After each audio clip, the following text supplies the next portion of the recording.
नमस्कार, राधे राधे। तो आशा है आप सब लोग स्वस्थ है, खुश है। तो चलिए एक नए टॉपिक पर वीडियो की शुरुआत करते हैं। आज का टॉपिक है भक्ति मार्ग में सुख और दुख का डेफिनेशन कैसे दिया जाता है और हम सुख दुख कैसे समझते हैं। असल में सुख और दुख का जो डेफिनेशन है वो क्या है। सुख शब्द संतुष्टि के साथ जुड़ा हुआ है। एग्जाम्पल के साथ मैं समझा रही हूँ, जैसे कि एक माँ ने उसके दो बेटे को, पहला वाला बेटे को 10 रुपया दिया और दूसरा वाला बेटे को 20 रुपया दिया। पहला वाला सोच रहा था कि उसे 10 रुपये मिलने से वो मतलब बाजार से चॉकलेट खा लेगा तो उसके लिए काफी हो जाएगा। और दूसरा वाला सोच रहा था कि उसको अगर 100 रुपीज मिल जाता तो वो उसको या तो सेविंग्स करता या तो वो गेम खेल के उस पैसे को इन्वेस्ट करता। लेकिन वह क्या, जब माँ ने उसको 10 रुपये दोनों बेटों को दिया तो पहला वाला एकदम खुशी से झूम उठा, नाच उठा और दूसरा वाला एकदम मतलब वो चिंतित हो गया कि मैं जो चाहता था वो नहीं हुआ। तो हमारे साथ भी ऐसा होता है। भगवान मतलब हमारा जो सुख दुख है वो हमारे संतुष्टि के साथ जुड़ा हुआ है।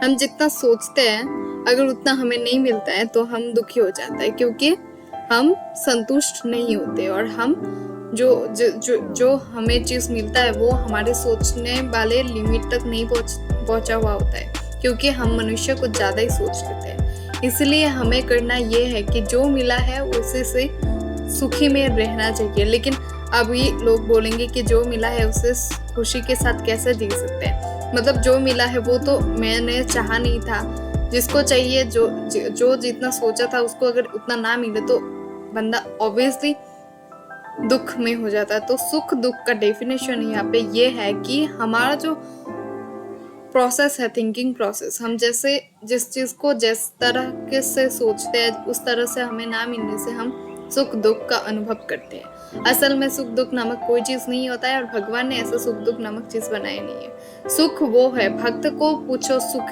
कौन है, भक्त को पूछो सुखी वो है। अगर भक्त कहते हैं कि अगर मैं कृष्ण के चरण में जाके मेरी मतलब मौत भी हो जाए, अगर मैं कृष्ण के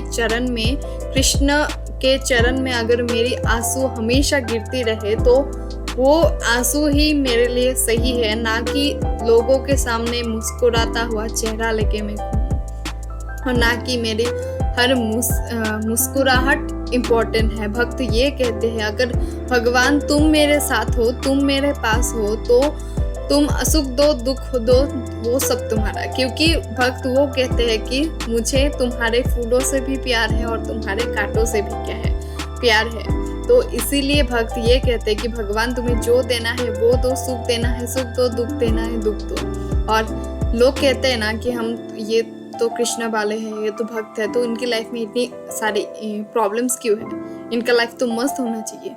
अरे भाई, हमारा लाइफ मस्त कैसे होगा जब श्री कृष्ण किसी के साथ होते हैं तो वो ऐसे ही करते हैं, क्योंकि भगवान श्री कृष्ण थोड़े छलिया टाइप के हैं। जैसे कि एग्जाम के तौर से हम मान लेते हैं हम भी कितना सेल्फिश है कि हम भगवान को ऐसे नहीं मानते। कुछ अगर चीज हमारा काम नहीं बन रहा है फिर ही हम भगवान के साथ इतना क्लोजली जाते हैं जितना हम नहीं जा पाते हैं। तो भगवान भी भक्ति के साथ ऐसा करता है कि तू मेरे साथ जोड़ा रहे और बाकी सारी चीज जो चल रहा है वो भगवान ही संभालते हैं और भगवान ही करवाते हैं और भगवान ही उससे मतलब बिगाड़ने वाला भी भगवान है और संभालने वाला भी भगवान ही है। तो हम सिर्फ निमित्त मात्र है। हमें सुख दुख का परमानेंट एक ये होना है कि भगवान के साथ ही हमारा सुख दुख का विचार करना है। बाकी संसार में हमें सुख दुख का डेफिनेशन नहीं मिल सकता है। और परम सुखी वो है जो हमेशा भगवान का चिंतन और